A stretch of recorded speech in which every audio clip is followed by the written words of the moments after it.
All right, welcome back to the podcast. Today I have Stacey Brown Randall with me. Stacey is a business growth accelerator. She has her own company where she helps people with referrals or generating referrals, as well as other things, I'm sure. So, Stacey, welcome. Thank you so much for having me. I'm excited to be here. Yeah. So, as far as a little bit about you and where you are in your life today, who you are today, if you could start off with that, that would be great.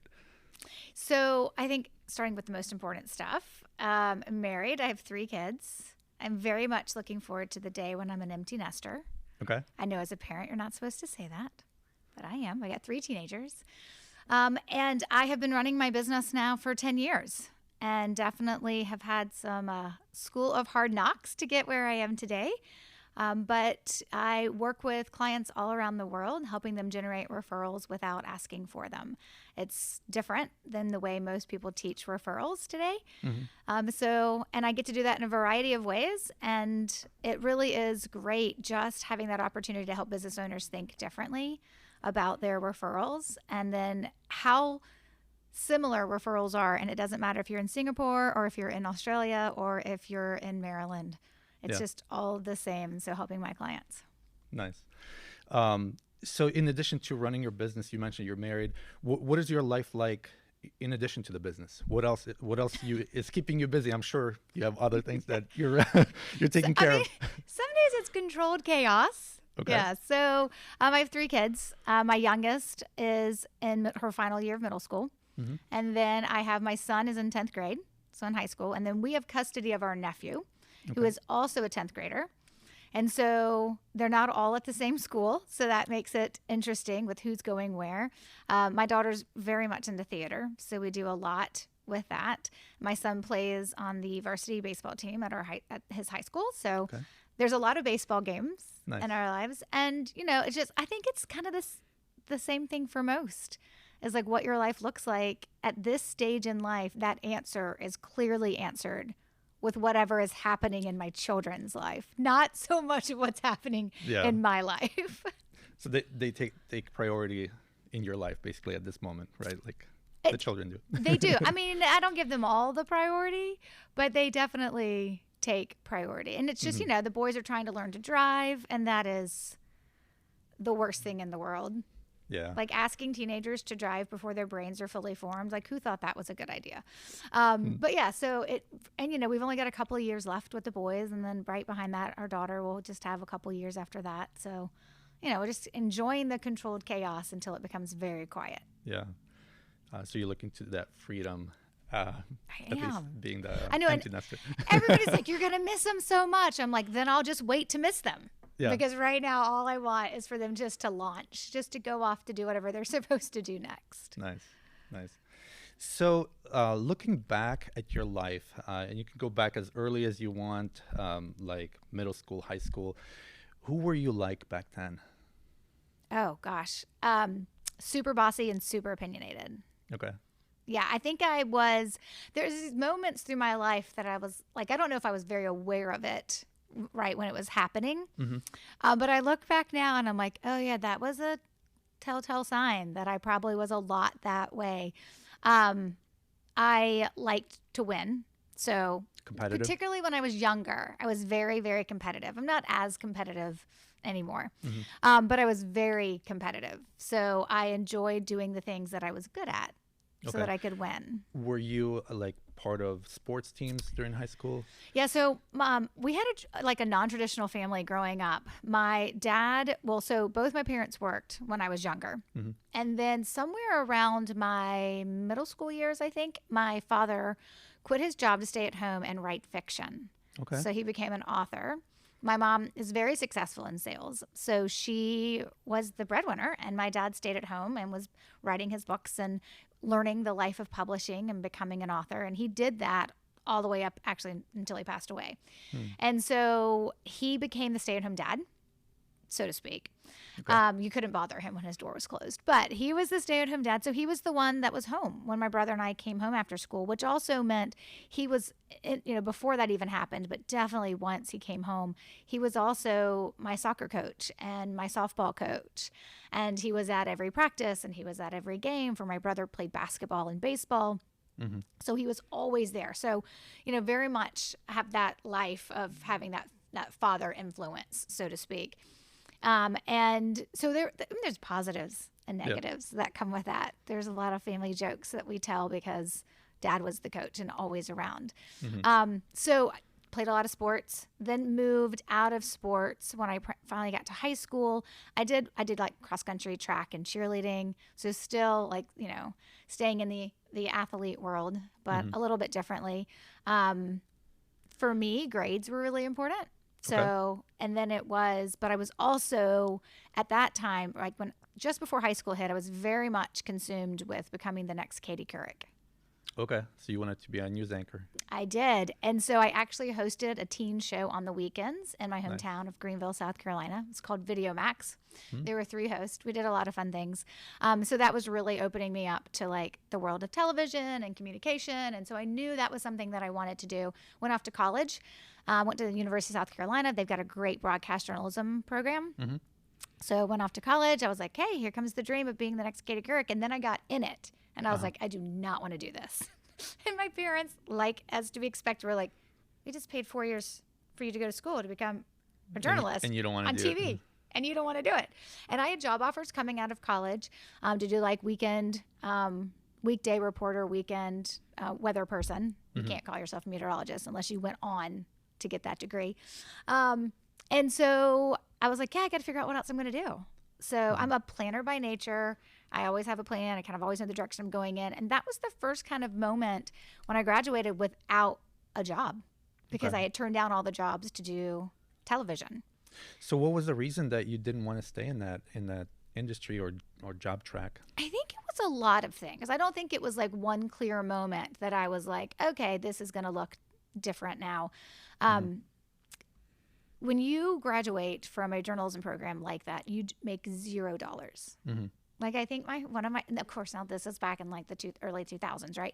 So I think like my first job offer was like 18 grand. Okay. Like, can you imagine? I was like, that does not sound right? Yeah. Like that, who's going to be able to live off of that? Right. And then you had to obviously grow and develop until you got to where you wanted to be. But I also remember because at University of South Carolina, they take 1 semester of your senior year and you don't go to class and you actually put on a weekday news show at 4:30 every day that is broadcast in the Columbia market, Columbia, South Carolina. And so we had to like run a news show. We had to like find stories. We had to go interview. We had to edit things. We had to put packages together. We had to do teasers and all kinds of stuff. And I just remember having to go out on stories and like be there, like asking somebody who just had something traumatic happen to them, like, how do you feel?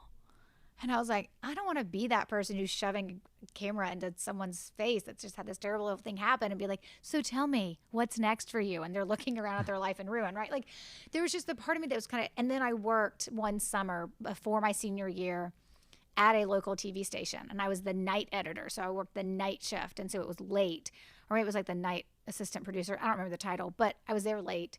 And I just remember watching their world happen. And I was like, yeah, this is not what I thought it was going to be. This is not what I ultimately want to do. But I graduated with this amazing communication degree. So that sort of helped as I try to figure out, okay, now I don't know what I want to do. So what's next? So would you describe yourself as outgoing or kind of introverted or extroverted? I'm definitely more extroverted, but I can't remember who it was that came up with that term, ambivert. So kind of both. Like yeah, I think was that Dan Pink? I don't know who came. There's like a book written about it. Yeah. Yeah. Somebody came up with it, and that's probably more me. Like when I'm around people, you'll absolutely think, "Oh, she's totally an extrovert," but I absolutely love being away from people too. Yeah. Need your alone time to think through things and so and on. just like re-energize and recharge and stuff. But yeah, I mean, I definitely certainly lean more towards the extrovert. Yeah, I'm just trying to think through like what would be some maybe subconscious reasons why you didn't want to be on as an anchor or on TV. Did that have something to do with your personality? No, I actually think my personality fit in very well with the being on camera. Didn't make me nervous. Okay. You know, being competitive, I wasn't afraid to push for the story and things like that. I think it really was, do I want to do this work? Do I want to get up every day and do this for $18,000 a year? I think that's really what it came down to. Right. I mean, that makes sense. Have you, like at that time during when you were graduating high school and going into college, have you like thought through like, what is my purpose? What do I want to do with my life? That kind of thing. Like what was that like, that thought process like for you? No, I think for me, I think at that age, it was much more, I love being on camera. I like that part. I mean, I did children's theater as a child. I loved being on stage. I loved being on camera. I loved communication. I loved telling stories. I like all those pieces really kind of just fit who I was, like my personality. So it just worked. And it was, I think after theater ended for me, it was like that natural next step of like, what would I do? Yeah. So I think it kind of also fed a little bit of like who I was when I was younger, like wanting to be, you know, on camera and to do those kind of things. It wasn't as if I was looking to be famous for the, like, just as they talk about being famous today for the sake of being famous for no reason. Yeah. But yeah, I mean, I think that was really for me, that was just where I was comfortable. It was what I was good at, is what I could do. And then it just kind of shifted when I realized, wait, there's a whole other part to this. Do you think that today you'd want to maybe even get back into that, like in some capacity that would actually provide better than $18,000 per year? I mean, I would hope it would provide better than that. No, Yeah. I don't think so. No. Like, you know, I do a lot, like right now, like on camera and speaking, and I think that. I think the idea of wanting to be a journalist and wanting to be an anchor on television, the part of that carried with me was the skill set that I developed of being able to communicate, being able to present, being able to help people see things differently.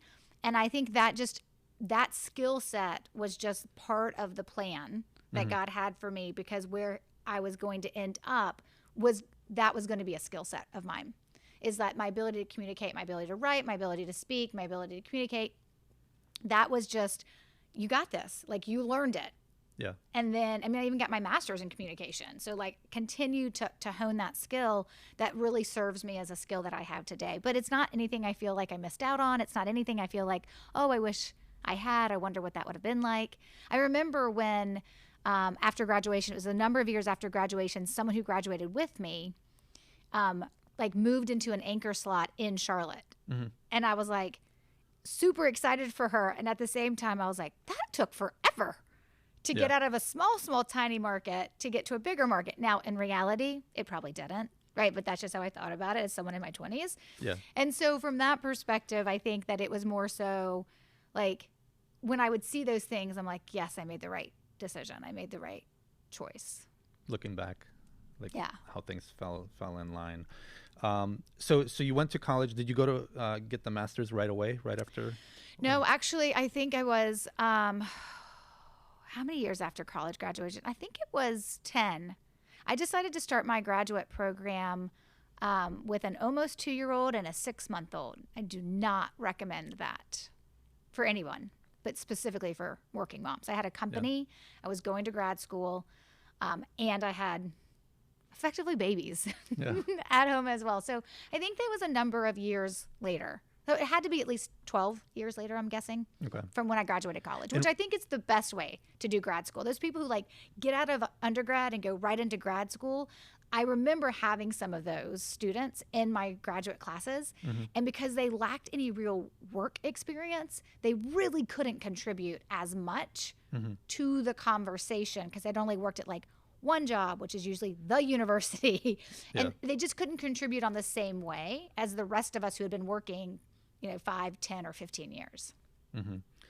And so for you, how important was it for you to go back and get that graduate degree? I always knew I wanted it. Okay. I had so no. It's like a personal goal. It was like one of those, like, you put on your vision board. You don't really know like 100% like all the reasons you want it. It just kind of got stuck like in my head. Like I want to get my graduate's degree. And so I wasn't working at a company where I needed it to get a promotion or I needed it to make more money. It wasn't anything like that. I wanted to have a graduate's degree.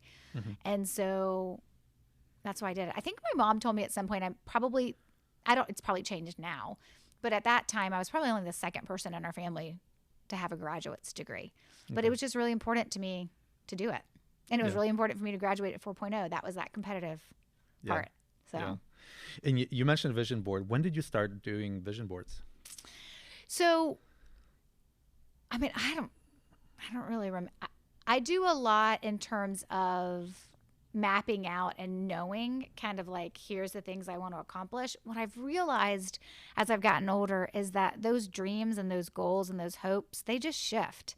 And like the things I like held really tight to, like if I didn't have my graduate degree today, I think I'd be like, okay.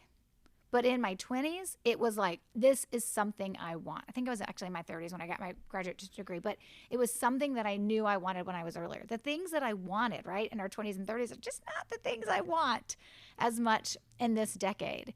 I'm really proud of them. But so, I mean, I think for me, what I recognize is that the visioning of like what I think I'm going to want out of life, I'm very open to the fact that it shifts more often than I think most people feel like you're supposed to allow it to shift. So the visioning board thing kind of comes and goes for me. But yeah, I mean, it's more so now about what do I want for my life? Like once the kids are gone, right? Like what do I want for my life? What do I want that next stage to look like? Yeah, it seems like from my experience or from talking to other people, there's very few people who are like, okay, this is what I want to do in life. And then they do that one thing all the way through. Many people just kind of start off with one thing and then they kind of change or adapt to something else and so on. So there's no like perfect path for everybody. And we talk about that with our kids now. Right. Yeah. I mean, I remember when we have an older nephew who's in his mid-20s now. He's now married. But when he was like figuring out what he wanted to do in college, I was like, you probably don't know what you want to do for a living. He was like, no. And he's on his second career already, like changed, from like what he was doing before after he graduated to what he's doing now. And I was like, that's kind of actually the way it's supposed to be. I was like, it wasn't like that for a really long time. I was like, so get a degree that'll give you skills so that you can be successful as you change ultimately what it is you're looking to do. And we say the same thing to our kids. Like what you graduate doing, unless you want to be a doctor and you want to be a doctor forever, right? Like you're not going to, when you're 30, you probably won't be doing the same thing or even in the same industry as when you're in your 20s. And it'll maybe change again in your 40s. I was like, it's expected. It's accepted. I mean, I still think there are some people who are like, pick a path and stick to it. I'm like, that's a very boring life. Yeah. But also at the same time, you don't want to just go to college, get a liberal arts degree or something not related or not going to be as beneficial in life later on. You want to like at least get some skills you can use throughout different industries or different paths. I think the hard thing about figuring out when you're that age is like, okay, what do I want to study in college? Is that you ultimately don't really know what skills you're going to want. One thing I knew early on, because I had done theater and then I had done the teen show, like hosting that teen show, is that communication was always going to be a part. Like it wasn't a conscious thought, right? When I was like 18 years old trying to make a decision. But it was like this idea that communication, probably not math, was going to be the direction that I was going to go in. So I got a communication degree, and my master's is also in strategic communication as well. So I leaned into my strengths. And what I realized is no matter what job I had or what business I was building, so many of the things you need to know, you can learn. So many of the things you need to know. If you don't know how to read a P&L, you can learn that. Right. There's someone who can teach you, or YouTube can, right? Like so many of the things that you need. But for me, I always know that the things that some people struggle with are the things that come natural to me, and then vice versa, right? As well. And just, I've always leaned into that. So for me, it's like when I think about how I market my company or how I position my company or how I work with my clients, I lean into my strengths of presenting, of teaching, right? Versus running a business that does something completely different. So like for teenagers or young adults that are considering college, considering workforce, what would you say? Like, what would be some of your advice in terms of like, how do you decide if you should go to college, or if you do go to college, what you should pick as your major, or go into trades or military or something like that? Like, I feel very unqualified to answer that question because I come at it from two perspectives, right? I come at it from, and I think most of us do this. It's like, do we just speak both perspectives or not? I come out of this from the perspective that not all kids should go to college, and maybe not all three of mine will end up ultimately going to college. That may not be their path, and I want their path to be their path. But I'm also, and so that's like the mom in me, right? That's kind of like looking at it from the business perspective. I want you to do what's right for you. And then there's the other side of me, the business owner mom side of me, that's like, it still says on most job applications, 4-year degree. Unfortunately, until we as a society drop that, it does put kids that don't go to college at a disadvantage when they're trying to apply for jobs. So whereas I think, should all three of my kids go to college? Probably not. Will if there's one that doesn't go to college, will they be successful without it? Probably. But it's going to also be a harder path as they figure out what that looks like for them when at this age, they don't know what they want to do. right. Like, it's just such a hard decision to make. So, I always tell my kids is whatever you pick, there's pros and cons to it all. And God will just use it because he already kind of knows where it's going to go anyway. So he'll just use it to help you figure your way out. Yeah.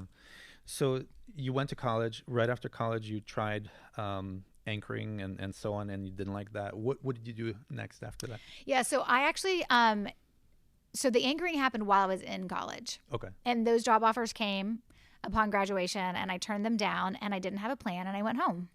Like most kids do. Like I told my kids, you can't come home. And they're like, but you went home. I'm like, that's just different. I went home only for like 2 months though. And I started sending out resumes. And I kind of fell into actually like the nonprofit world. Okay. Because actually that's an easier avenue to get in when you're not going to use whatever your degree was in from that perspective. And I had done a lot of nonprofit work while I was in college. And so for me, I had job offers in Greenville, which is where I was from, Columbia, and then Atlanta and Charlotte. And I kind of looked at it. I took the job offer actually paying the least. I mean, more than I would have made as a reporter.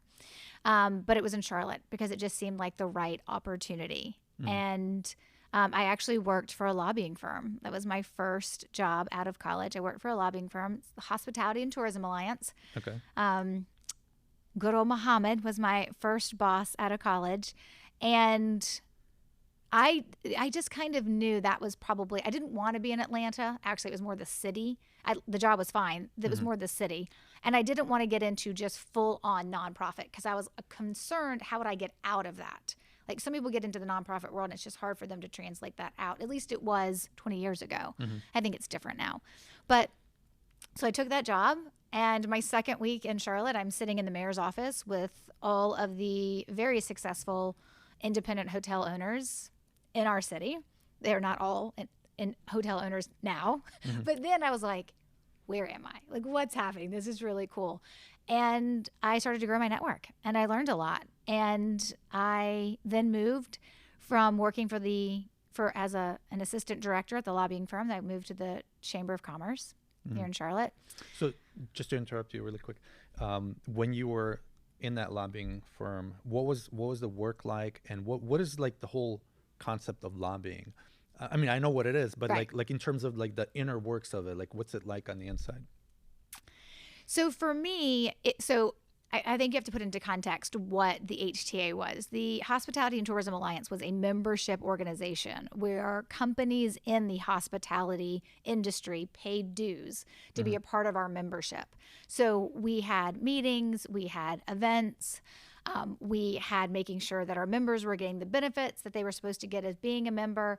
And then it was also bringing together, making sure that the politicians understood how much the hospitality industry supported what they wanted to do with the hospitality tax and things like that, of like where that came from and who that represented.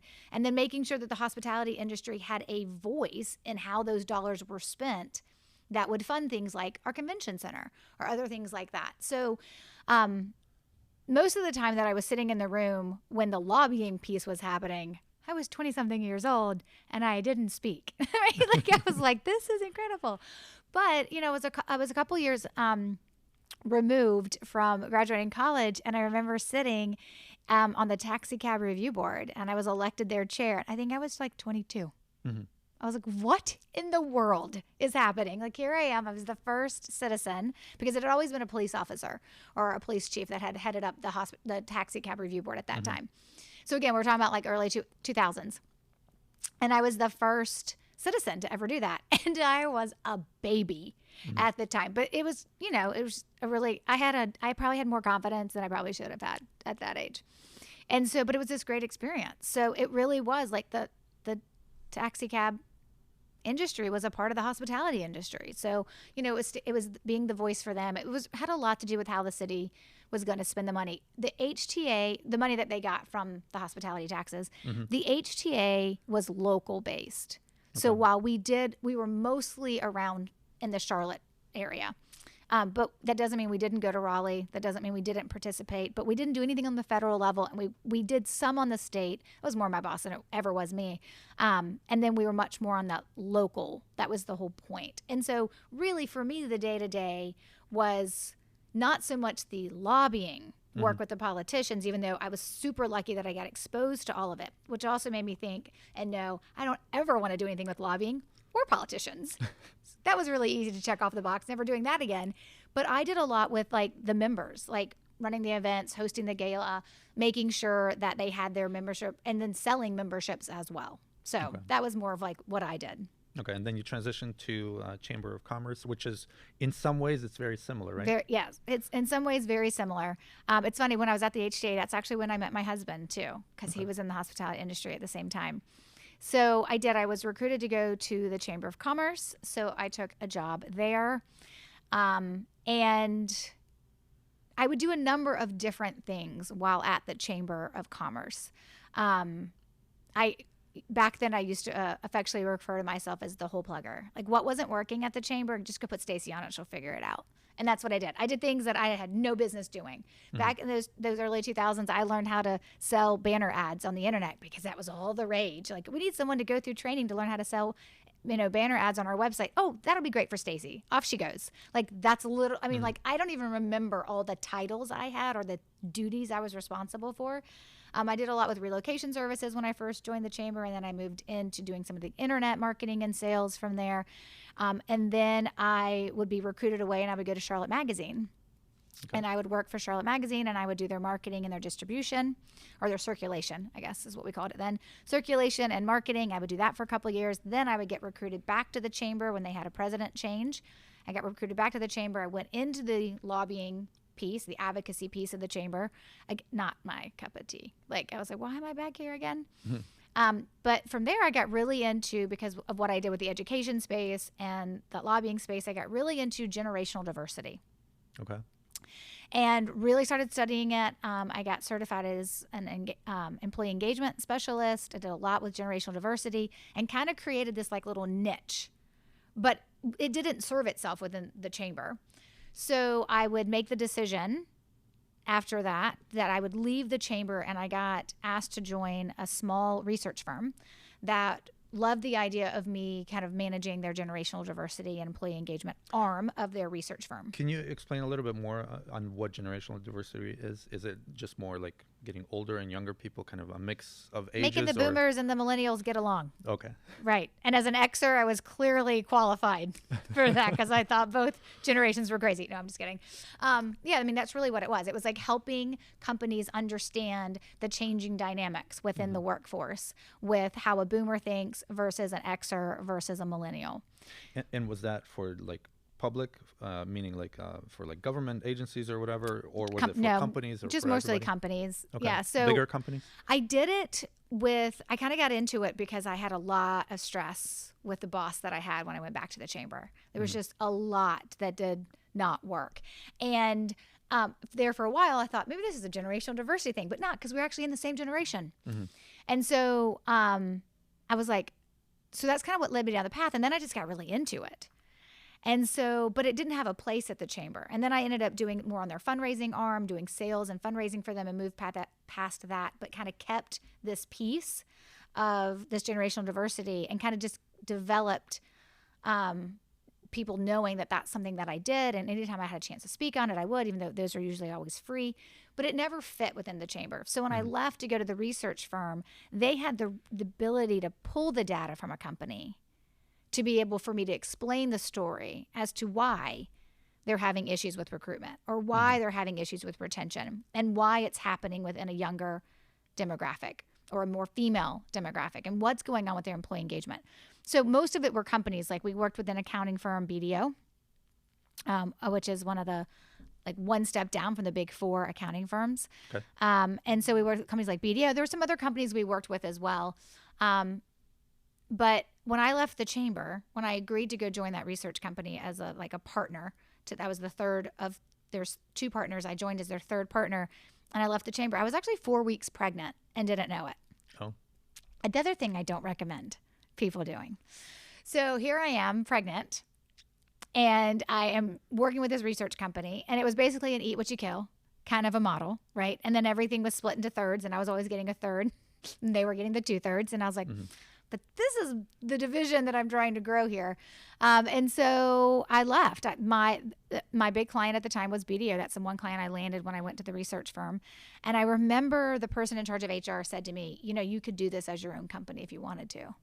And I was like, you're right, I probably could. And so I left the research firm, started my own firm in generational diversity. It was an HR consulting firm. BDO was my first client, but then I landed KPMG as a client. I would eventually do work with Coca-Cola Bottling Consolidated. Ally Bank would have me in to present. I'd work with some smaller companies as well. And it was all around employee engagement and generational diversity. And that would last for 4 years, just past 4 years before that business would fail. The one that you started? The HR consulting firm. And so you started it, were you basically a solopreneur there, or did you have any employees or other people? No, solopreneur. Just me, my laptop, and my brain. Okay. It's all I've really ever needed with any of my companies. Do you find that that's when you work best, or do you work better in the team? What do you think? So, that's an interesting question. I don't know what type of boss I would be to a full-time employee because I don't actually employ any of those, not even in the business I have now 10 years later. I know when I was an employee working for other bosses, I always thought, I just don't want to play in the sandbox with anybody else. I just want to be in my own sandbox. The truth is my company could not exist with just me doing everything today as it is. And I have an army of contractors and an army of folks that help me create what I create as part of my business today. I'm a big proponent of outsourcing. And I have people who work with me on a weekly, daily, regular basis. And I remember I had one assistant who said, if you ever want to hire me full time, I would love to be an employee. I would love to work with you. She's like, you're a great boss. And I'm like, I think you say that because I'm not your boss. I'm not really quite sure what that would look like. So, for me, it's more of, I didn't set out to only be a solopreneur, and I didn't set out to grow a huge company. I just wanted to start a business. I actually come from a family of entrepreneurs. And so for me, I sit around the table at Thanksgiving and you look around the table and the majority of people don't have W-2s. They own their own businesses and they're very different, and they're actually, most of them are in the hospitality industry, which is one of the reasons why the lobbying firm worked so well for me because I had a background in it. And from that perspective, it really was just, I just wanted a business, and where that business went and grew, I didn't know when I was starting it. And then you get into it and then you realize, I don't know if I want employees. I don't know if that's something that I ultimately want, but I have always been in the business of selling my knowledge and expertise. That is a very different business model than somebody who actually sells a thing you can touch and feel. Right. Right? Like a product. Right? And it's very different from, even though a lawyer kind of would say the same thing, right? I sell my expertise, right? But for me, it really is my intellectual property. That's what I sell. That's what I did when I was with my own HR consulting firm. That's what I do now with the business that I'm in. I sell information. Information that doesn't, I don't just make it up, right? Information that is proven and tested, and it's based on science, and like all the things are there that make it successful. But you just get to have a different business model and a different setup when that's your reality. Like, I can work from anywhere. I had an office for, I guess, almost 8 years. I don't really do math in my head. Maybe it was 6 years. And now I don't. I have an office out. Well, technically my office is separated from the house, but it's like 15 steps from the kitchen door. And so, you know, it's just, I didn't plan it this way. Yeah. So when you started the company, you said you just wanted to start a company. You weren't quite sure where it's going to go, which way it will end up. Why did you want to start a company? What were you looking for in having your own business? Yeah, one of the things that when you learn when you sit around the Thanksgiving table with a family of entrepreneurs is that they're always calling the shots, and they have freedom that other people don't have.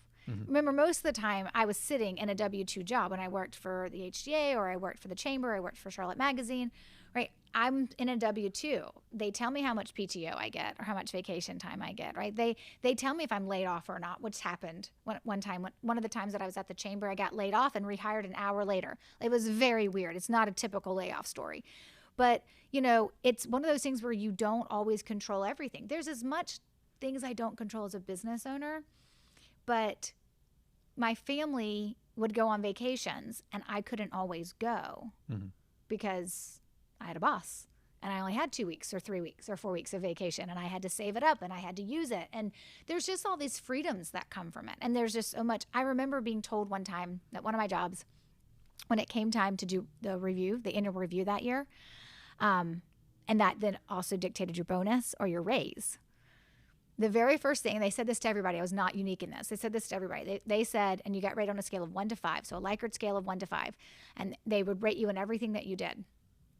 And I remember I sat down, and here I am, competitive. Like I mentioned, like, it was important for me to graduate with my master's degree with a 4.0. Obviously, the numbers always mattered to me. Like, how was I being rated? That stuff, I was extrinsically motivated in those ways, right? And so I sat down, and I remember my boss saying, okay, I just want you to know, as the CEO of the company always says, nobody can get all 5s but Jesus, and Jesus doesn't work here. And I'd be like, that is the most like demotivating thing you can probably say to an employee. And I was like, why can't I get all 5s and everything? If I'm good at it, why can't I? Right? But that's how they, like, I don't know their reasoning for it. But as an employee, that's how they manage expectations. And that's how they also manage, like, what do you do when you have a star performer and then you're telling them you can't have all 5s, and that dictates your bonus and your salary or whatever. And maybe to them I wasn't a star performer, but they kept moving me around. And so from that perspective, I think it was a little bit of, you lack control when you're working for another company, that as an entrepreneur, you take on all the risk, but you also get all the control. And I remember a client, when I had my HR consulting firm, one of my clients came up to me. We were both speaking at the same event, and he came up to me and he said, if the right company could figure out how to hire you and make you happy, they would never look back. And I remember looking at him saying, I'm not quite sure the company like that exists. He was like, I'm not sure either. Because politics come into place. Favoritism comes into place in companies like that. I mean, I think the bigger the company is, the more favoritism, the more politics, the more paying your dues. And there's all these different parts and pieces to it. And as an entrepreneur, I don't have to worry about any of that. Yeah. So, what do you think about the concept of intrapreneur? Not entrepreneur, but like within a company. Yes. Yeah, I think if a company is established and thinks like that and believes like that and wants that for their employees, they're smarter than most of the business owners that are out there. If they're actually, helping their employees, like, treat this like it's your company. Let's make some things happen, right? Yeah. I just never worked for any of those types of companies that ever figured that out, probably because I wasn't working at the right types of companies that would ever be able to do that. But I think that the concept's great.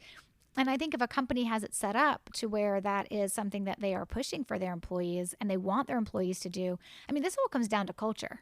I mean, at the end of the day, it's like, what culture are you setting up for your employees is going to be a lot of what you're going to get out of your employees as well. I just never had the privilege of working at a company that, and also it's not today, right? We're talking about 20 years ago. Yeah. Like, let's be fair to those companies back then too. A lot of what companies do today and understand about workers today, even they didn't know 20 years ago. Right. What are some challenges that you had to navigate through your life?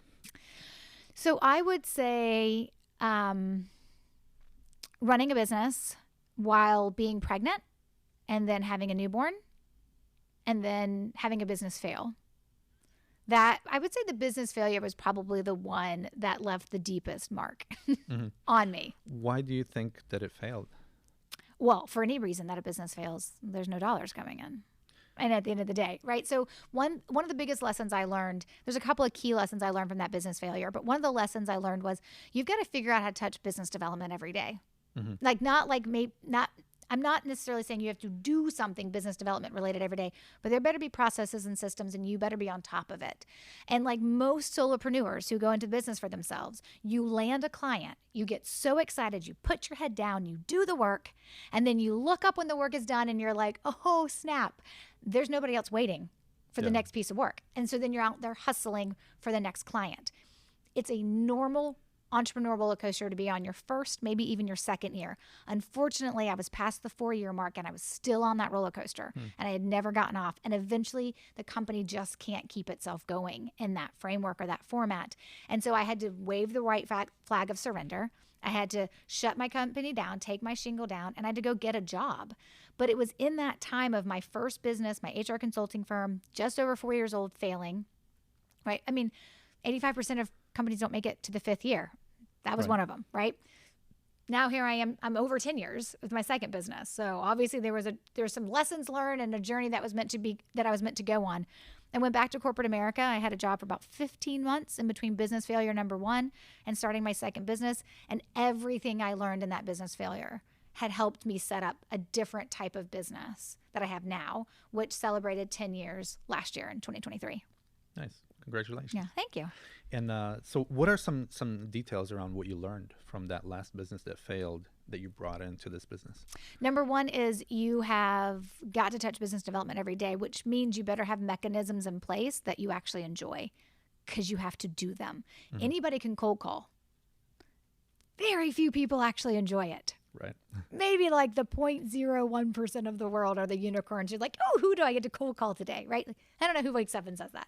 Right. So, and networking, that was how I knew how to grow a business. But then when I started my second business, now I've got a couple of babies, right? And luckily I had wrapped up grad school, but I've got a couple of babies or maybe I was wrapping up grad school and the nights aren't as free to just go have a million different rubber chicken dinners at different networking groups and groups that you can join and events you can go to. And so how I knew to grow a business, I knew wasn't going to sustain me as we had children and they grew up and I wanted to be available to go to ballet lessons and the baseball game, the t-ball game, right? And so you have to figure out how you're going to grow your business. And you have to have it in a way that works but also works for you. And that was something that I knew that I had to figure out differently. There were some other lessons I learned from that business failure, like you can't scale while you're drowning. So I walked into my second business with eyes wide open, always paying attention to what can I scale? What is it that I'm doing? What is it that I'm learning that I can take out of one-to-one productivity and business coaching to somebody and scale that? And online programs, online courses were becoming all the rage back then. This was 2013, 2014, 2015.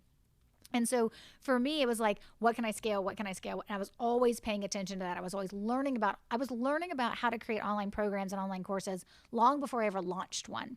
But I was very, very clear of like, I got to figure out something that I can scale. Now, at the time when I started my second business, I had gotten certified as a productivity coach. That's what I started doing. And before my first year in business, I surpassed my corporate salary, which was great. And I was like, this business is totally different from the first one, which is great. And I was paying attention to how to scale. But I knew it wasn't going to be on being one more person out there teaching productivity tactics. That wasn't what I wanted to do. And so part of that business development lesson of always be touching business development meant I started testing things and I started trying things and I wanted referrals. My first business, my HR consulting firm, didn't get a single referral in 4 years. Actually, the only referral it got came 2 years after I shut that business down. And so for me, I was like, wait, I want referrals. And so I paid attention to how people were teaching them and they're teaching you to ask. And I'm like, oh, that feels like a cold call. I mean, it's like a cousin to a cold call asking for a referral. No, thanks. And I was like, I wonder if I can just try other things that would make referrals happen. And I truly, for myself, to not land in the business failure club for a second time, one badge is enough. I decided to test some different things when it came to referrals. And it worked. In my first year in business, I got 112 referrals that I didn't ask for. And at that point, the clients that I'm coaching on productivity, interior designers, attorneys, CPAs, other business coaches and consultants, they're asking me, how are you growing? Like, how are you actually able to do all that and grow? And I was like, oh, I'm getting these referrals. And they're like, thanks for teaching me how to tame my inbox. I really want to learn your referral strategy. And I was like, oh, is it a strategy? I don't know. I'm just doing some things and it's working. Luckily for me, though, I do know how to reverse engineer what is happening. And that's what I started doing. And then I started teaching it. And I knew when it started working for the people I was coaching on it, and then I moved to workshops, I'd figured out what I could scale. And that has been one of the biggest differences in this business versus the first one. I can work with clients in a completely different way that allows me to leverage my time and the revenue and not have to actually sit down and teach every single client exactly how to do what it is I teach. And when you're mentioning scaling, like first thought that popped in my mind about scaling is scaling your business, like scaling, like adding on employees and things like that. But that's not what you're talking about. No, and I think that's the thing that people think. When you hear scale, you think add people. Right. Right? It can also be, there's another way to scale. And the other way to scale, if you don't want to add people, is to add different offerings and services that are done to where you're not the one having to do them. So online programs is a great way for people to scale their business. Group program, like group coaching programs, is a great way for people to scale their business because, like for me, if you come into my world today and you're like, Stacey, I want to learn all of your referral strategies, I'd be like, great, Jerry, there's 19 of them. You probably need to know which order to go in, and you're going to want access to all of them, even though you won't use all of them, right? And to do that, you can join my coaching program. And everything that of those 19 strategies, I'm not going to teach you in that year that you're in my coaching program. You're going to go watch the videos of all those training programs that you want after I've told you what order to go in. And then you're going to come to a 1-hour weekly Q&A call that I have where everybody in my coaching program can ask me questions. And all I do is answer questions. Yeah. So that's leveraging, that's scaling my business because what you're learning from me is in a video, lots of videos. Right. So you're going to go watch it, and then you're going to come ask questions. And that's one of the things I learned when I switched my model a couple of years ago is that the number one thing that stands in the way of a business owner that I'm working with making progress and getting the results they want with their referrals, it isn't that they learned it. It's that when they went to implement what I was telling them to do and they got stuck, they had someone there to remove the roadblock, and I'm there to remove the roadblock. And that's done in the form of usually having questions. Yeah. Do you find that when you're coaching people that they either require or would like or need accountability? Oh, yes. Oh, yes. Like Very few people actually need accountability. Okay. And here's the thing. I also didn't want to build a business to where, like, I always tell my clients, I am responsible to you, not for you. Mm-hmm. Like, I'm responsible to make sure that you have the strategies that are proven to work and that you have a place where you can go get them, that is convenient for you, and that when you have questions, you can come to me and ask. I mean, my clients, not only do they have weekly group coaching calls with me where I just answer questions, they can also schedule one-on-one time with me when they need it, and they have unlimited email access. Like, I remove all the barriers. As you can imagine, most people do not take advantage of that. Right? So that kind of, the law of averages kind of works out there. But the idea there is that the accountability isn't, did you do it? Did you do it? Did you do it? You're a grown-up. Right. You're an adult. My expectation is that you'll do it. But the framework of knowing there is a Q&A call coming or that I can schedule time with Stacey if I need it, for the people who are truly motivated to get it done, they're getting it done. When I looked at the people who just would go through one of my online programs, when I looked at the people who actually started it and actually finished it, so there's a couple of different types of people who buy online programs. There's those that buy online programs because they just like to buy online programs and they never start it. But of those that started it, then we look at those who finish. Mm-hmm. And the truth is, a lot of people will say, well, it's the program that made it so that I couldn't finish it. But when you look at the people who finish your program and then are having success, you're like, no, it's not. It's the person not choosing to finish the program. I've bought programs I haven't finished. And then I bought programs that I have finished, and the results are vastly different, right? Yeah. And so there are some people who can go through an online program, and that's all they need. most of us as busy business owners that just want to know what to do and get it into practice and get our questions answered, we need a different level of access. And with that different level of access becomes that accountability piece as well. And I've also found that the best way to have somebody have accountability for themselves is like, get them through their first year, get them success, and then like, oh, let me keep this going.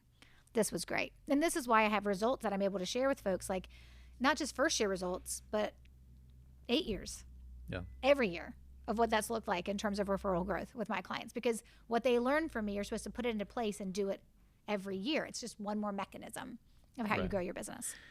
What would you say that motivates you? Like, where do you get your motivation from?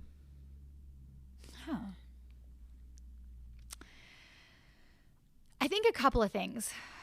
I get really excited when I see the light bulb go off in somebody else's head. Like when I'm teaching them something or I'm explaining something to them and then that light bulb goes off, like that gets me really excited. I also, like most people on this planet, like to matter and like to be needed. And I love the fact that what I have built in the last 10 plus years, I have received comments like, learning your referral strategies saved my practice. Learning how to do what you teach me to do has saved my business. It's changed how I get to show up. It fits who I am. I get to be authentic and have results. And that's really cool. And I am an extrinsically motivated human. Like whether that makes me a good one or not, I am extrinsically motivated. I like knowing that it helps people and that fuels me to want to help more. But at the end of the day, whereas I want my clients to have success and I want them to be, and I want the light bulb to go off and I want them to have success and I want them to be like, this mattered to me and I'm so thankful that I did this. I'm also the type of person who has no problem making as much money as I can while working as little as I can. As long as my clients are getting what they need for me to be successful and there are no barriers to their success, then I don't necessarily think that means I have to put in 40 hours a week. Yeah. And so there are different metrics I chase and that different scorecard I operate from today than I did 10 years ago. And for me, it's all about, I don't chase a revenue number. Lots of businesses chase a revenue number. When I did business coaching, I know businesses that were making over $1 million in revenue, but yet the owner was taking home 40 grand. Right? Yeah. Like we all know this story. Nobody talks about it. They're like, I'm $1 million business. I'm like, how much are you paying yourself? Right. That's the question, right? So I don't chase a revenue number. I don't even chase a how much do I pay myself number. I chase a profit number that's sitting in the bank account at the end of the year. That's the metric. Net profit, right? Yeah, net profit. And the reason for chasing that net profit is because it forces me not to chase things for the money's sake. It forces me to chase the things that actually have a good profit margin on them while also allowing me to figure out exactly how much time I'll have to work. Like one of the questions I always ask myself is, if I do this, if I say yes to this, will I regret it? Or what will I regret? If I say yes to this, I'm saying no to something else. Yeah. So I chase that profit metric at the end of the year, right? I chase the metric of how many hours did I work this week? And the lower the number, the better, right? It's like golf, the lower the better. Yeah. And then the other metric that I track is how many times did I miss something that my kids had going on in their lives because I had to work. Now, that doesn't mean I choose to do everything my children are doing. But when I want to go, I want to be able to go. You know, when my son was in middle school, both my boys actually were in middle school, on the baseball team in the middle school, their games were like at 4. Well, we went far sometimes for those games. Sometimes you had to get in the car at 3 to get to those games by 4. And so I needed to be done with work at 2:30. That's not always conducive to a 9 to 5 if that's what you've set yourself up for. So, you know, for me, it's like, is the business supporting me in the way that I want it to? The other thing that I've recognized is that for some people, it's okay to want more. And for some people, it's okay to want less. And we're running our own race. And for me, I don't want to get to the end of my kids going off to college and me having those moments of, wow, I wish I had been available at more things. But look at all that money I made.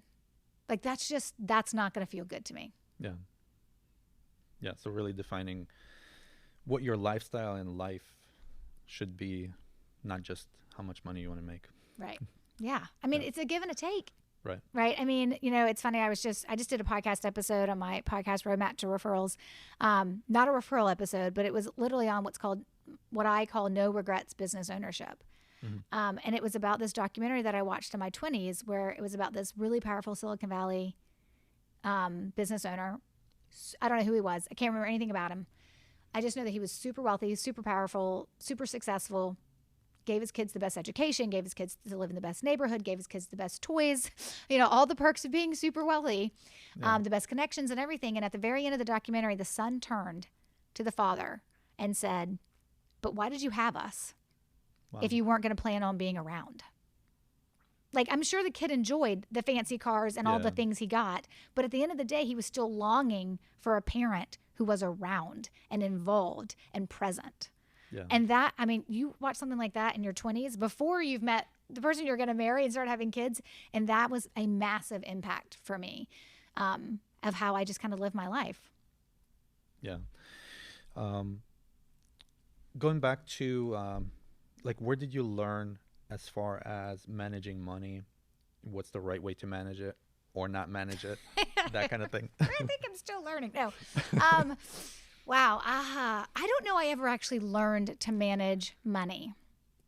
It's funny. I don't remember the name of this assessment. It's something about money archetypes. I don't know.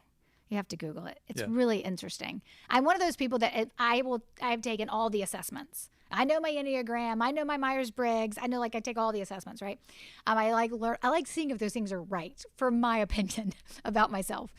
But there was some money archetype thing that I had my husband and I take, and God love him, he's a good sport because he takes a lot of things. He's like, "What am I taking this time?" It's called the Enneagram. You're gonna love it.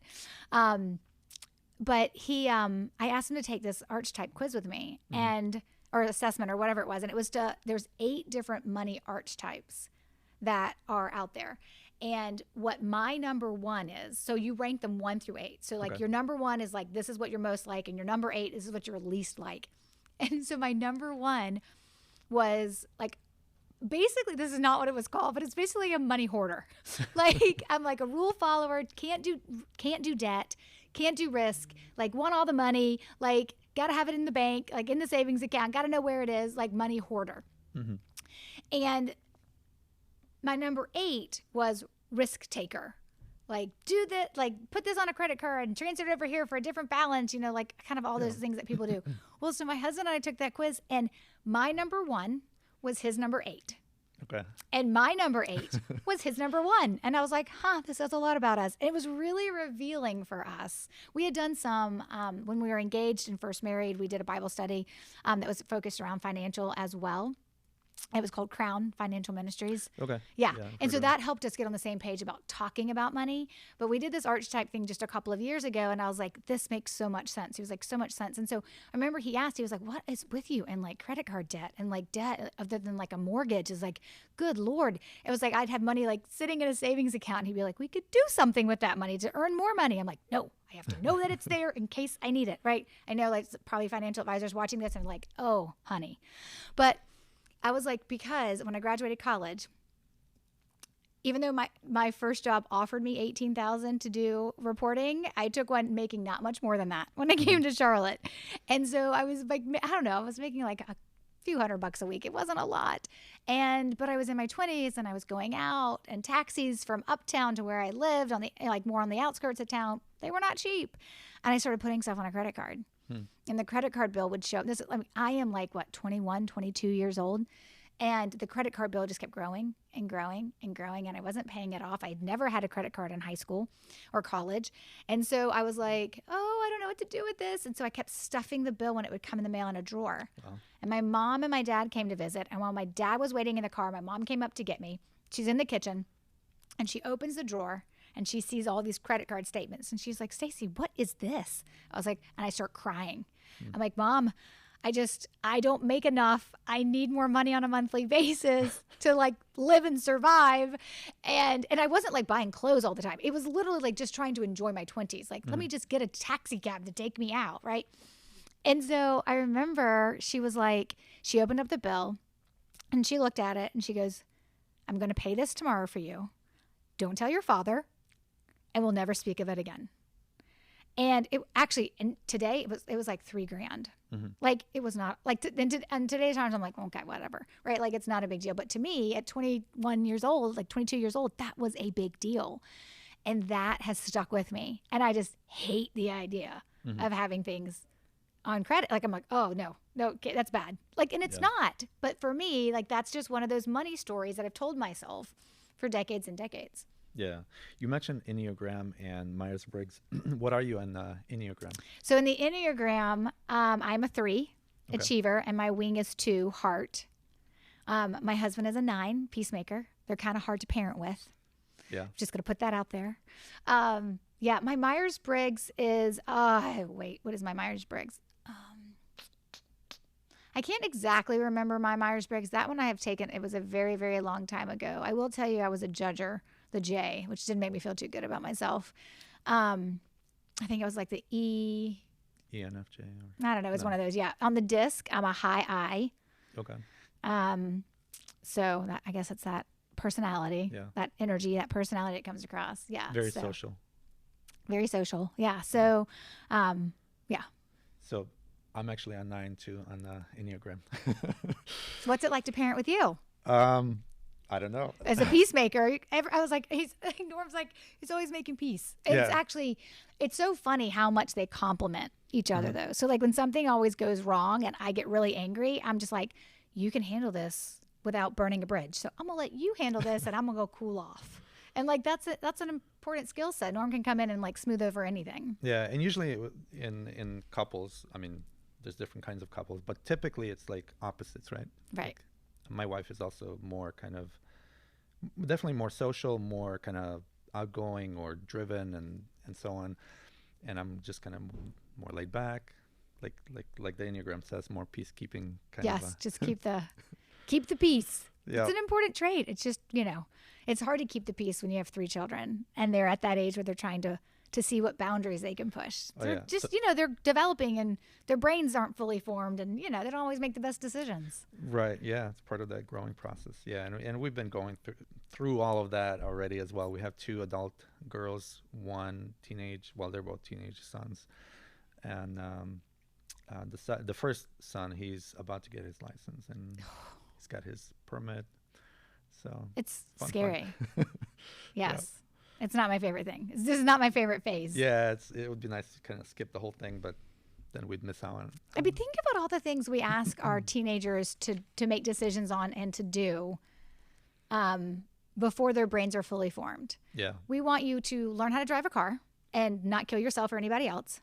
We want to definitely actually have you start voting, because you should probably be able to see through all the rhetoric that's out there. No, right. They cannot, right? We want you to make a decision on if you're going to go to college or not and what you're going to study that could or could not impact where you actually get your start in life. Like all the things we ask kids to do, and their brains are like a decade from being formed.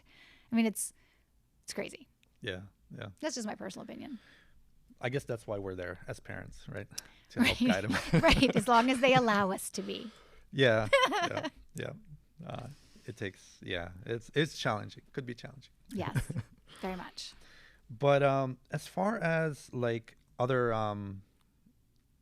things in your life, you started a podcast as well. Was that more of a strategy of kind of expanding your services or getting the word out? What was that about?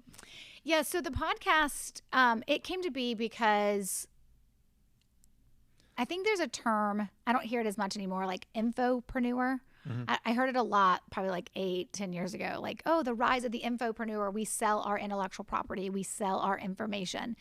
And which means you can sell it anywhere in the world, which is why I have clients like in 14, 15 different countries all around the world as well. Mm-hmm. But reaching them is very different than being at an event and giving a speaking engagement or being at a networking event and meeting people that way, right? So as different things have evolved as to how you can reach people. And social media, I mean, I have my own opinions about how well social media does in that lead generation category. I think it's more of a lead nurture category. Mm-hmm. The podcast was a way to kind of like just expand who could find the information that I had to share. It was the same reason why I wrote the book, right? The book, Generating Business Referrals Without Asking, was to get the message out there to reach more people, to help more people, to say, hey, you don't have to ask. You can do this without asking, and here's 5 steps on how to do it.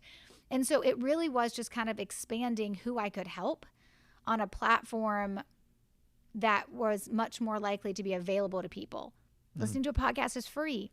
Purchasing a book, whether you do it locally, like through your Barnes & Nobles or your favorite local indie bookstore, or you end up going to Amazon, most of them are less than $20. So it made it a way to get the message out there. It made it a way for people to be able to consume information from me in a platform that worked for them.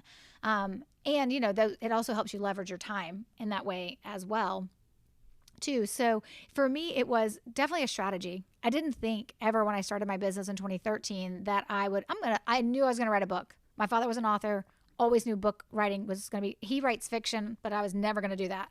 I knew I'd write a nonfiction book. And I had written one before that went nowhere because I decided I didn't want to finish it. And then I figured out what to write about.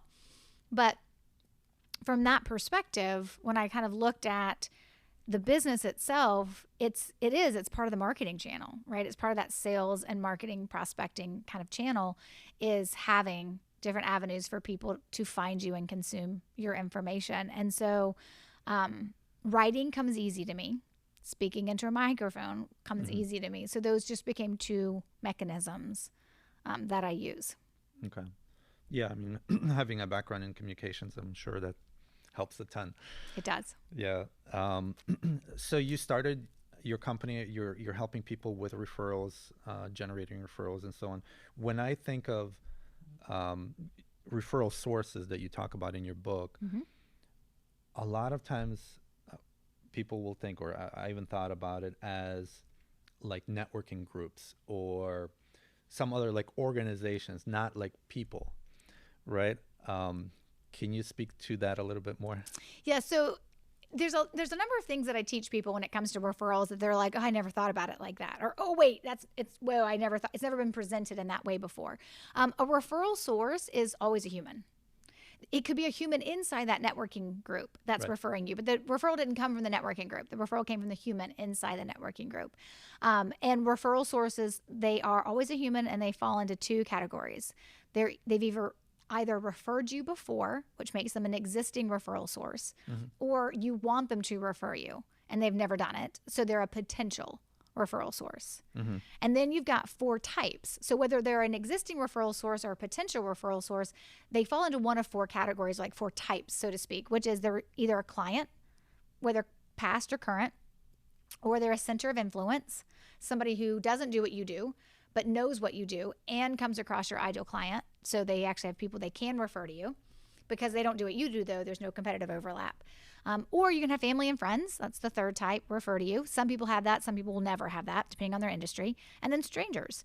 And the concept behind a stranger referring you is typically it means your reputation has preceded you. Usually you'll find when people get referred to others and they don't know who the person is referring them, it's because you have that reputation in the marketplace, you've been around for a really long time, or they know somebody who knows somebody who knows somebody who had a great experience with you. And so it came up and they referred. Most people don't have strangers refer to them, but it is a category. I mean, it is a type. So when you get your 2 types, potential and existing, you got 2 categories, existing and potential, 4 types, clients, centers of influence, family and friends, or strangers. Then they fall into 2 types of statuses. If they're an existing referral source, regardless of which type they are, they're either active or inactive. Active means they've referred you in the last, you can define this for yourself. I do it within the last 2 years. And inactive means it's been longer than 2 years since they've last referred you. That information right there, that ability to categorize who are the humans that are referring or you want to refer, what type are they, and what status are they, tells me so much about what kind of success we can have with your referrals. But most people don't think about referral sources, the humans that refer them in that way. Yeah. The other thing you talk about in the book is basically creating a company where your reputation will speak for itself. Like, you do such a great job. That's why people want to do business with you. Not that you have to go and constantly ask people for referrals, but because of your reputation, people want to refer to you, right? I think it's a 2-parter. So here's the thing. You have to have a referable client experience. When I teach people strategies of how to generate more referrals, the disclaimer that I sometimes forget to make is that you're referable. Like I'm assuming you're referable. Right. I'm assuming you have a client experience that is not choppy or crappy. I'm assuming your client experience means that, and a client experience is two parts. It's the work you do and the relationship you build with your clients. And you have to have both. And so it means that not everything goes perfectly or according to plan, right? But most people think about client experience and they think customer service. That's to solve a problem. It's an important part of a client experience, but your customer service is not your client experience. Your client experience is how your client feels about you when they're doing business with you. Because how I feel about doing business with you depends on whether or not I will tell anybody else about it. And so when you think about that client experience, it has to be a referable one. In addition to that, you need to have strategies in place where you are actively doing the work to generate referrals from people who've referred you before, your existing referral sources, or you have a strategy in place where you're trying to cultivate new referral sources. I teach a concept called referral ecosystem, and it's actually all the areas and all the places where referrals are pretty much hanging out in your business that you probably don't know about. At the top of that ecosystem are the specific people strategies. Who's referred you before? Let's get more from them. Who do you want to refer you? Let's cultivate them into a new referral source. The next level of that ecosystem is your client experience, and where referrals are probably percolating there with your clients going through that experience with you that you're not paying attention to. You haven't identified your hot zones or your patterns, so you're not sure what to look for with referrals. Then we've got our buyer's journey. Right? There's ways to actually, but when someone hasn't even said yes to working with you, to have them start thinking about you from a referral perspective. And then there's everything you do with your networking and your social media and some of your marketing things that you can do from referrals as well.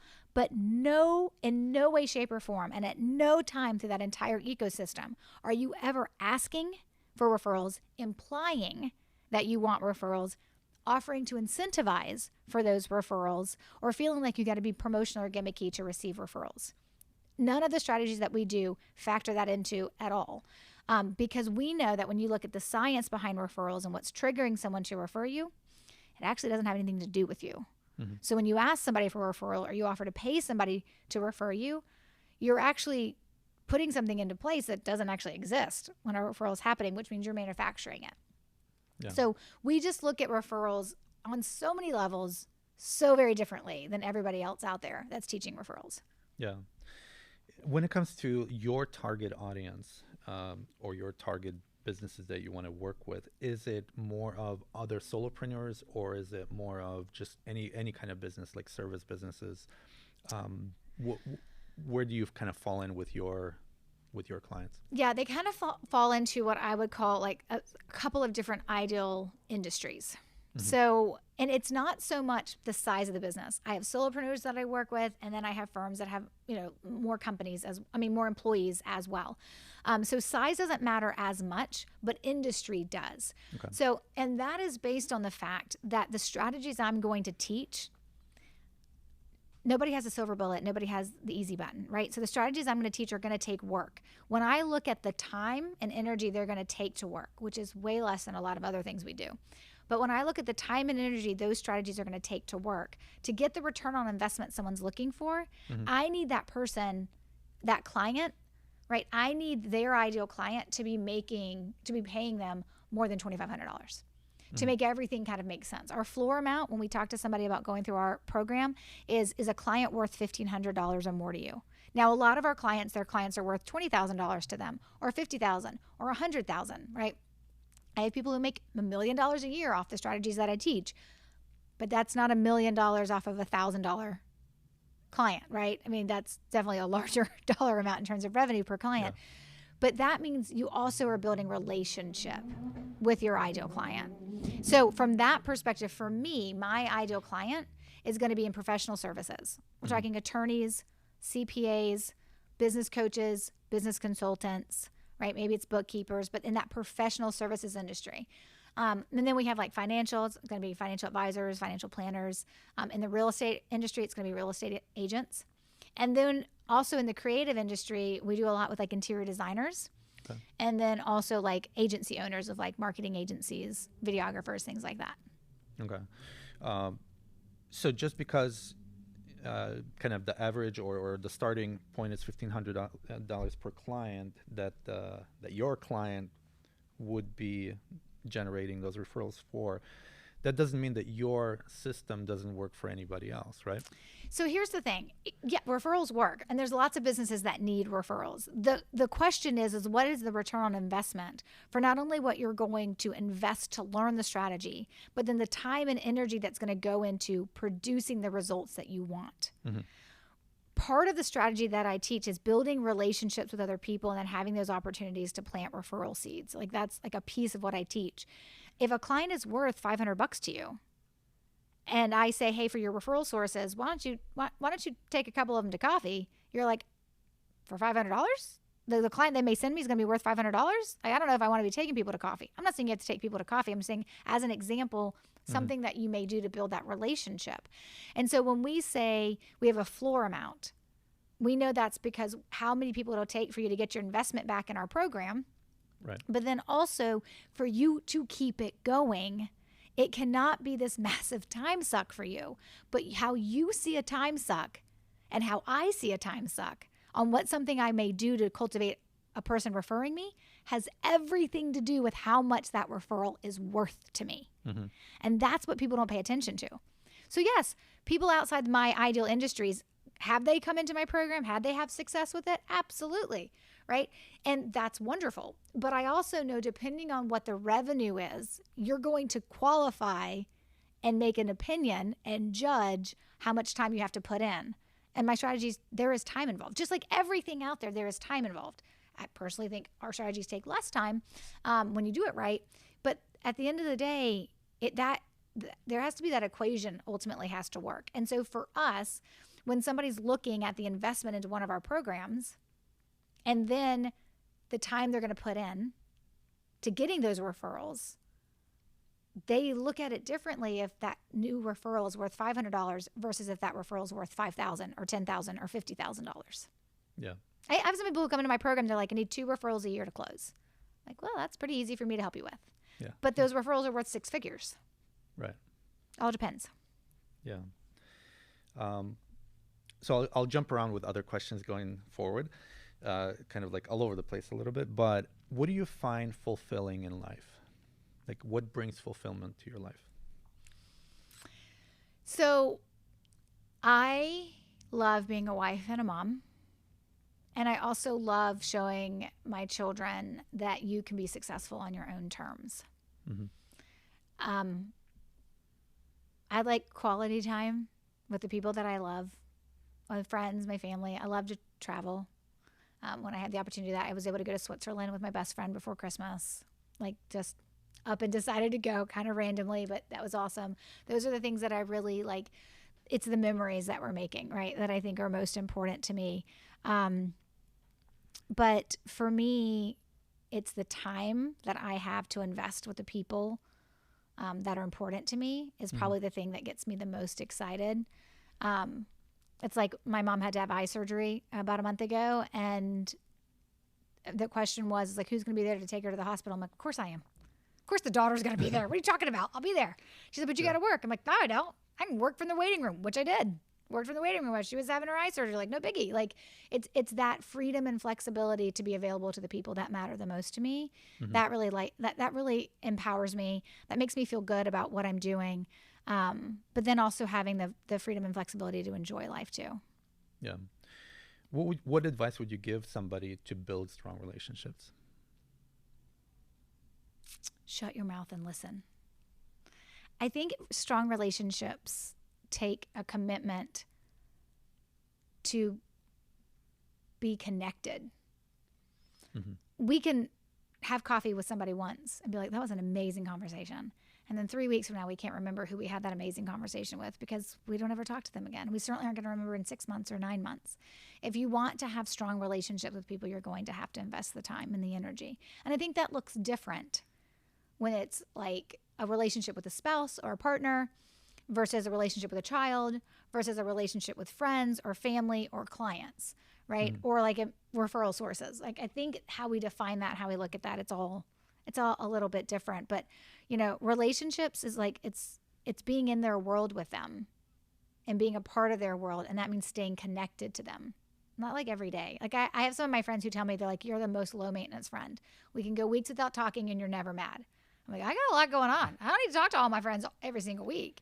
But it's like knowing that that person will be there for you when you need them to be there. I mean, I think that relationships, there's just so many different kinds. It's an interesting question because it's like how I define the relationship with my husband and like what makes that successful and what we both put into that relationship looks different than maybe what I may do for like, a referral source. Yeah. What's like the most significant lesson you learned in life from work or business or anything? Probably that I am braver and stronger than I ever think I am.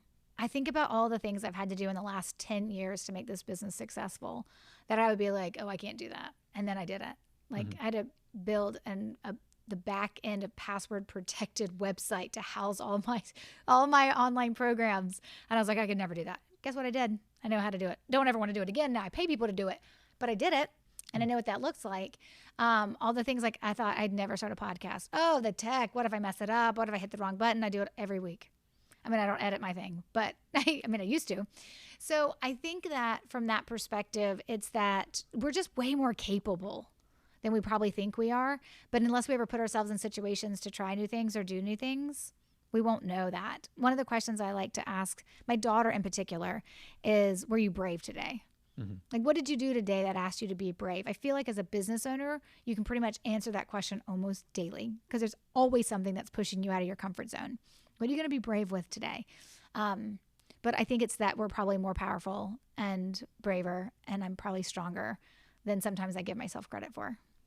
Do you think that comes from a little bit of your personality? You mentioned like when you were younger, you were very kind of bossy, or what was the term you used?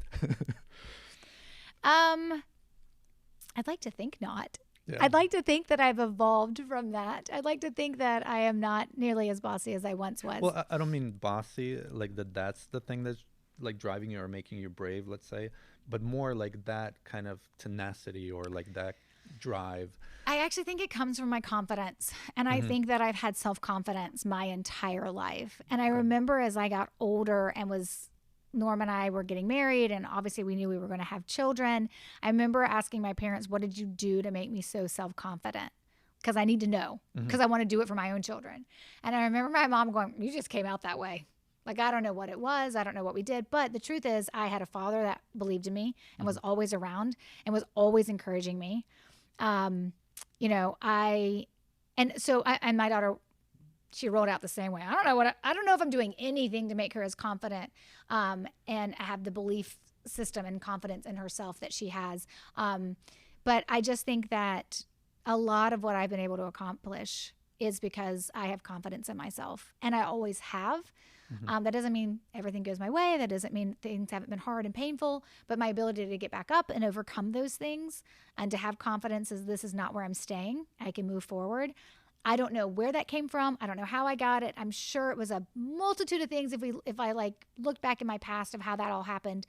But I think that is a big part of why I am the way I am, why I do the things I do, and why I have the belief in myself that I do.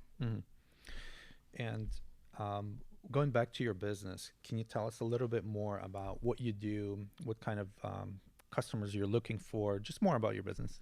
Yeah. So, I work with small business owners all over the world to help them build a referable business and to generate referrals, whatever that referral explosion is to them, without having to ask for those referrals. And so I do that in 3 ways. I have some online programs that are available that it's, hey, do it yourself. You want to go through, you want to learn it, you want to implement it, you want to put it into practice.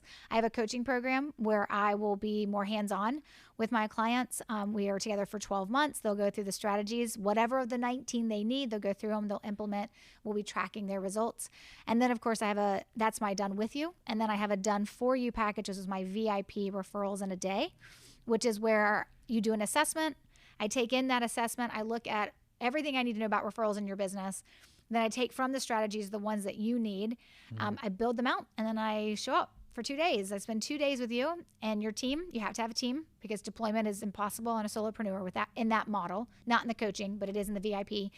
I teach and I execute, and we put things into place within those 2 days. And then you have a deployment roadmap for the next 12 months and access to me. So it's really, if you're looking for a done, do it yourself, done with you, or done for you. It really just depends on what the business owner is looking for. But if you want referrals and you want them in a way that is different than usually being taught, even though I've been doing this for 10 years, it's still people are like, oh, this is new. I'm like, it's really not. I've been around for 10 years, but I'm going to teach you how to generate those referrals naturally, which is going to be without manipulating people, without incentivizing, and without even asking for them. And yet you're still going to also be able to get all the referrals you deserve. Yeah. And you're available worldwide. Yeah, so Like not all of the programs are available worldwide. With the VIP option, it's usually United States based. From that perspective, that doesn't mean I wouldn't go somewhere else, but the cost would probably look a little different. The investment would. But yeah, the coaching program, we've had people in the coaching program before that are in Italy, that are in Switzerland. We had an attorney out of the Bahamas. We had one out of Costa Rica, Canada. So the coaching program allows for people to kind of come in and join wherever. Same with the online programs. You can be wherever. Are those customers usually just English speaking customers, or Yes. are they? Yeah. Yeah. Here's what I love about what I teach is that it really is how you treat people. Like, it's so much more than that, but at the heart of it, it really is how we treat people. And I remember I had a gentleman who was in Singapore reach out, and he was like, I wasn't sure if you understood our culture and our community and what it's like doing business here. He goes, and then I read your book, and I was like, nope, she gets it. This is just how you treat people. He goes, and then he became a client. So if you're not English speaking, there is no other version of what I teach. It is all in English. But from that perspective, it's helping people around the world, as long as you have a belief that referrals come from relationships, and relationships, you need to stay connected and you need to maintain them. And then I'm going to teach you how to do that, but teach you how to do it in a way that will also generate more referrals because of the science piece that we use. And then, of course, the language piece we use. Yeah. And where can people find you? So best place is obviously, home base is the website, StaceyBrownRandall.com. Stacey is spelled with an E, which does get people from time to time, but StaceyBrownRandall.com. You can find the podcast, the book, the resources, everything you need to just kind of dip your toe into this world of like, all right, let's see if she knows what she's talking about. It's all there on the website. I'm on all the social media platforms too. Okay, I shouldn't say all. I am not on TikTok or Twitter anymore, or X or whatever it's called now. But you can find me on LinkedIn, Instagram, and Facebook, Stacey Brown Randall. Okay. And one more question for you. Is this the tough one? Yes. What does the world need more of today? Does it have to be like a one-word answer, or like am I allowed to use a phrase? Yeah, you can just answer it however you want to answer it. I think the world today needs more understanding and kindness. I think, I think about what, as a Christian, what I'm put here on earth to do, right, is just to make sure that I am a part of God's big picture and the work that he is accomplishing. And I think the number one way to do that and to spread the message is to be kind, right? And to have understanding and to be able to listen to other people and understand. And that doesn't mean it changes my thoughts and opinions or anything like that. But just, I think the world is always a better place with kindness. Yeah. Well, Stacey, thank you so much for joining me. Yeah. And thank you so much. Thanks for having me. I appreciate it. All right.